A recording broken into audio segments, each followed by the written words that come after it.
6. She laughs too much.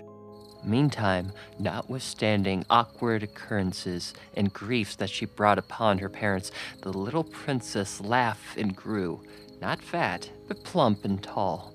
She reached the age of 17 without having fallen into any worse scrape than a chimney, by rescuing her from which a little bird nesting urchin got fame and a black face. Nor, thoughtless as she was, had she committed anything worse than laughter at everyone and everything that came in her way. When she was told, for the sake of experiment, that General Clanrunford was to cut pieces with all of his troops, she laughed.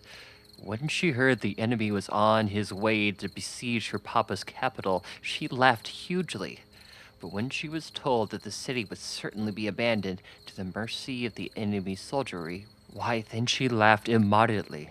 She never could be brought to see the serious side of anything. When her mother cried, she said, "What queer faces Mommy makes, and she squeezes water out of her cheeks? Funny, Mama." And when her papa stormed at her, she laughed and danced around and around him, clapping her hands and crying, "Do it again, Papa, do it again. It's such fun, dear funny Papa."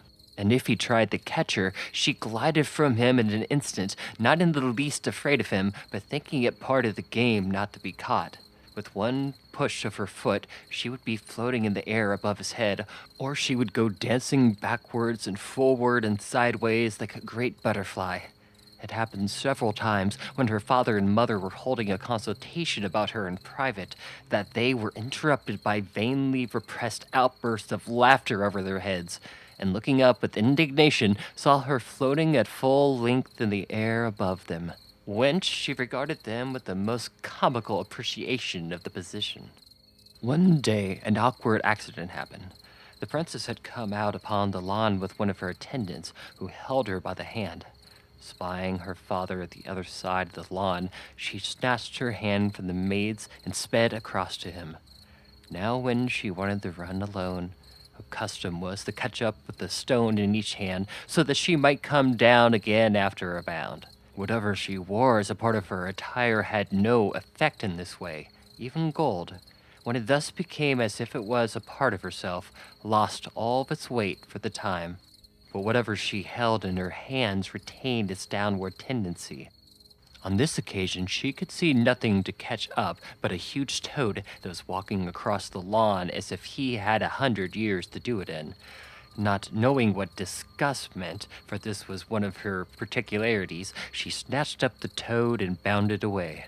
She had almost reached her father, and he was holding out his arms to receive her, and to take from her lips the kiss which hovered on them like a butterfly in a rosebud, when a puff of wind blew her aside into the arms of a young man who had just been receiving a message from His Majesty.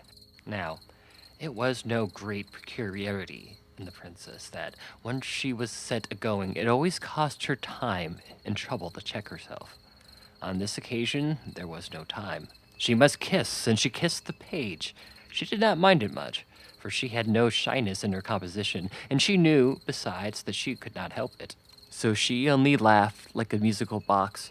The poor page fared the worse, for the princess, trying to correct the unfortunate tendency of the kiss, put her hands out to keep her off the page, so that, along with the kiss he received on the other cheek, a slap with a huge black toad, which she poked him right in his eye. He tried to laugh too, but the attempt resulted in such an odd contortion of countenance as showed that there was no danger in his pluming himself on the kiss. And as for the king, his dignity was greatly hurt, and he did not speak to the page for a whole month. I may here remark that it was very amusing to see her run. For the first, she would make a bound, then having alighted, she would run a few steps and make another bound. Sometimes she would fancy she had reached the ground before she actually had, and her feet would go backwards and forwards, running upon nothing at all, like those of a chicken on its back. And then she would laugh like the very spirit of fun, only in her laugh there was something missing. What it was, I find myself unable to describe. I think it was a certain tone depending on the possibility of sorrow. Morbidda, perhaps. She never smiled. 7. Try metaphysics.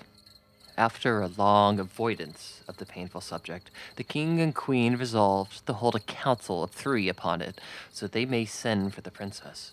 In she came, sliding and flitting and gliding from one piece of furniture to another, and put herself at last in an armchair in a sitting posture. Whether she could be said to sit, seeing she received no support from the seat of the chair, I do not pretend to determine. My dear child, said the king, you must be aware by this time that you are not exactly like other people. Oh, you dear papa, I got a nose, I have 2 eyes, and all the rest, so must you, so is mamma. Now be serious, my dear, for once, said the queen. Would you not like to be able to walk like other people, said the king. No, indeed, I should think not. You only crawl. You are such slow coaches. How do you feel, my child? He resumed after a pause of discomfiture. Quite well, thank you. I mean, what do you feel like? Nothing at all, that I know of. You must feel like something.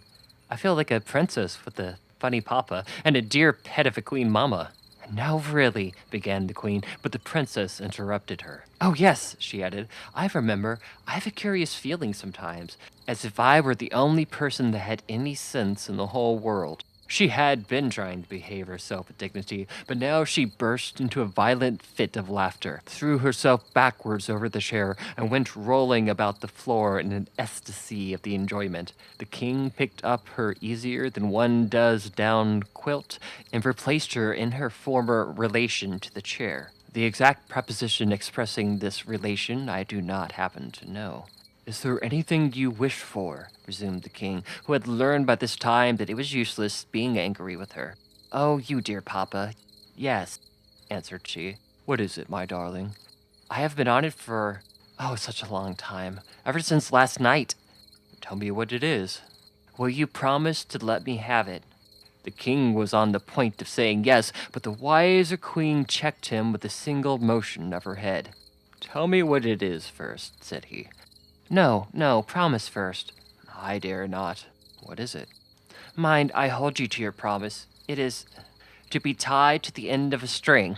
A very long string indeed, and to be flown like a kite. Oh, such fun. I would rain rose water and hail sugar plums and snow whipped cream and a fit of laughing checked her, and she would have been off again over the floor had the king not started up and caught her just in time. Seeing nothing but talk could be got out of her, he rang the bell and sent her away with 2 of her ladies in waiting. Now, queen, he said, turning to her majesty, what is to be done? There is but one thing left, answered she. Let us consult the College of Metaphysicians. Bravo, cried the king, we will. Now, at the head of this college were 2 very wise Chinese philosophers by the name of Humdrum and Copycat. For them the king sent, and straightway they came. In a long speech he communicated to them what he knew very well already, as who did not, namely the particular condition of his daughter in relation to the globe on which she dwelt, and requested them to consult together as to what might be the cause and probable cure of her infirmity. The king laid stress upon the word, but failed to discover his own pun. The queen laughed, but Humdrum and Copycat heard with humility and retired in silence.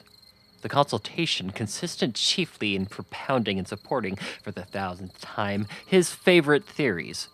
For the condition of the princess afforded delightful scope for the discussion of every question arising from the division of that thought in fact, of all the metaphysics of the Chinese empire. But it is only justice to say that they did not together neglect the discussion of the practical question, what was to be done? Humdrum was a materialist, and Copycat was a spiritualist. The former was slow and sententious. The latter was quick and flighty. The latter had generally the first word, the former the last. I reassert my former assertion, began Copycat with a plunge. There is not a fault in the princess, body or soul. There are only wrong put together. Listen to me now, Humdrum, and I will tell you in brief what I think. Don't speak. Don't answer me. I will not hear you until I have done. At that decisive moment, when souls seek their appointed habitations, 2 eager souls meet. struck, rebounded, lost their way, and arrived each time at the wrong place. The soul of the princess was one of those, and she went far astray. She does not belong by rights to this world at all, but to some other planet, probably Mercury. Her proclivity to her true self-sphere destroys all the natural influence this orb would otherwise possess over her corporal frame. She cares for nothing here. There is no relation between her and this world. She must therefore be taught with the sternest compulsion to take an interest in the earth as the earth. She must study every department of its history, its animal history, its vegetable history, its mineral history, its social history, its moral history, its political history, its scientific history, its literary history, its musical history, its artistical history, its metaphysical history. She must begin with the Chinese dynasty and end with Japan. But first she must study geology, and especially the history of the ancient races of animals and their nature, their habitats, their loves, their hates, their revenges. She must... Hold, roared Humdrum. It is certainly my turn now. My rooted and invertible conviction is that the causes of the anomalies evident in the prince's condition are strictly and solely physical, but that the only tantamount to acknowledge that they exist. Hear my opinion. From some cause or another of no importance to our inquiry, that the motion of her heart has been reversed, that remarkable combination of the section of the force pump works in the wrong way. I mean, in the case of the unfortunate princess, it draws in where it should force out, and forces out where it should draw in. The offices of the artericles and the ventricles are subverted, and the blood is sent forth by the veins and returns by the arteries. Consequently, it's running the wrong way all through her corporeal organism, lungs and all. Is it then at all mysterious, seeing that such is the case, that on the other peculiarity of gravitation as well, that she should differ from normal humanity? My proposal for the cure is this: phlebotomize her until she's reduced to the last point of safety. Let it be effected if necessary in a warm bath. When she's reduced to a perfect state of asphyxia, apply a ligature to the left ankle, drawing it as tight as the bone will bear. Apply at the same moment another equal tension around the right wrist. By means of plates constricted for the purpose, place the other foot and hand under the two receivers of the air pumps. Exhaust the receivers. Exhibit a pint of fresh brandy and await the result, which would presently arrive in the form of grim death, said Kopekek. If it should, she would yet die young in doing her duty, retorted Humdrum. But their majesties had too much tenderness for their volatile offspring to subject her to either of the schemes of the equally unscrupulous philosophers. Indeed, the most complete knowledge of the laws of nature would have been unserviceable in her case, for it was impossible to classify her. She was a fifth imponderable body, sharing all the other properties of the ponderable. 8. Try a drop of water. Perhaps the best thing for the princess would have been to fall in love. But how a princess who had no gravity could fall into anything is a difficulty. Perhaps the difficulty. As for her own feelings on the subject, she did not even know that there was such a beehive of honey and stings to be fallen into. But now I come to mention another curious fact about her. The palace was built on the shores of the loveliest lake in the world, and the princess loved this lake more than her father or mother. At the root of this preference, no doubt, although the princess did not recognize it as such, was that the moment she got into it, she recovered the natural right of which she had been so wickedly deprived, namely, gravity. Whether this was owing to the fact that water had been employed as the same means of conveying the injury, I do not know. But it is certain that she could swim and dive like the duck that her old nurse said she was. The manner in which this alleviation of her misfortune was discovered as follows. One summer evening, during the carnival of the country, she had been taken upon the lake by the king and queen in their royal barge. They were accompanied by many of the courtiers in a fleet of little boats. In the middle of the lake, she wanted to get into the Lord Chancellor's barge, for his daughter, who was a great favorite with her, was in it with her father. Now, though the old king rarely condescended to make light of his misfortune, yet, happening on this occasion to be in particularly good humor, as the barge approached each other, he caught up to the princess to throw her into the chancellor's barge. He lost his balance, however, and dropping into the bottom of the barge, lost his hold of his daughter, not, however, before imparting her to the downward tendency of his own person, though in a somewhat different direction. For the king fell into the boat, she fell into the water. With a burst of delighted laughter, she disappeared into the lake. A cry of horror ascended from the boats. They had never seen the princess go down before. Half the men were under water in a moment, but they had all, one after another, come up to the surface again for breath, when, tinkle, tinkle, bobble and gush, came the princess's laughter over the water from far away. And there she was, swimming like a swan. Nor would she come out for the king or queen, chancellor or daughter. She was perfectly obstinate. But at the same time, she seemed more sedate than usual. Perhaps that was because a great pleasure spoils laughing. At all events, after this, the passion of her life was to get out into the water, and she was always the better behaved and more beautiful the more she had of it. In summer and winter, it was quite the same, only she could not stay so long in the water when they had to break the ice to let her in.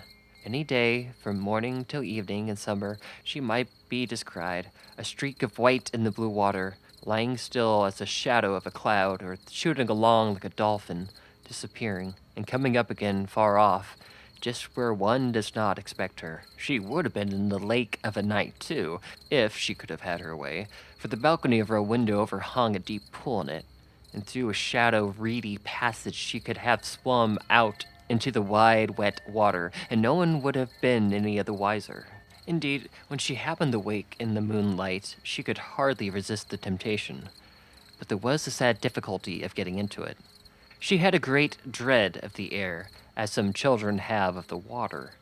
For the slightest gust of wind would blow her away, and a gust might arise in the stillest moment. And if she gave herself a push towards the water and just failed of reaching it, her situation would be dreadfully awkward, irrespective of the wind, for at best there she would have to remain, suspended in her nightgown, till she was seen and angled for by somebody from the window.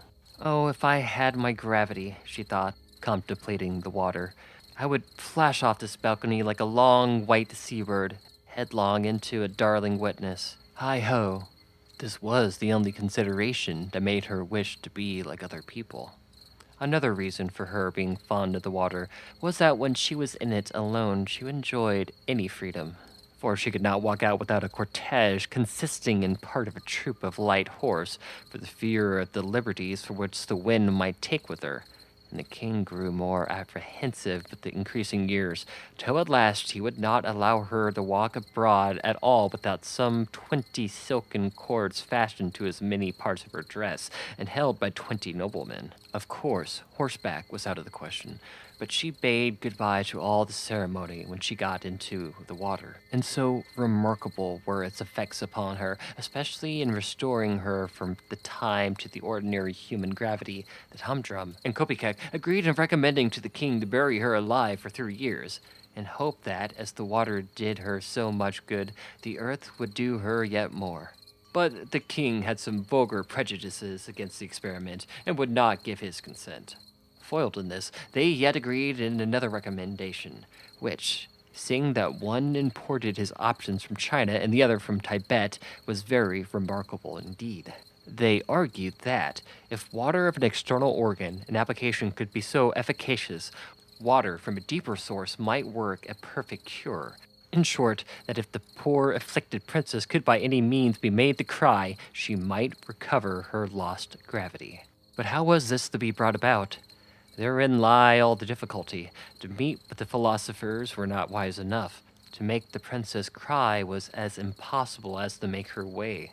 They sent for a professional beggar, commanded him to prepare his most touching oracle of woe, helped him out of the court charade box to whatever he wanted for dressing up, and promised great rewards in the event of his success. But it was all in vain. She listened to the mendicant artist's story and gazed at his marvelous makeup, till she could contain herself no longer, and went into the most undignified contortions for relief, shrieking, positively screeching with laughter.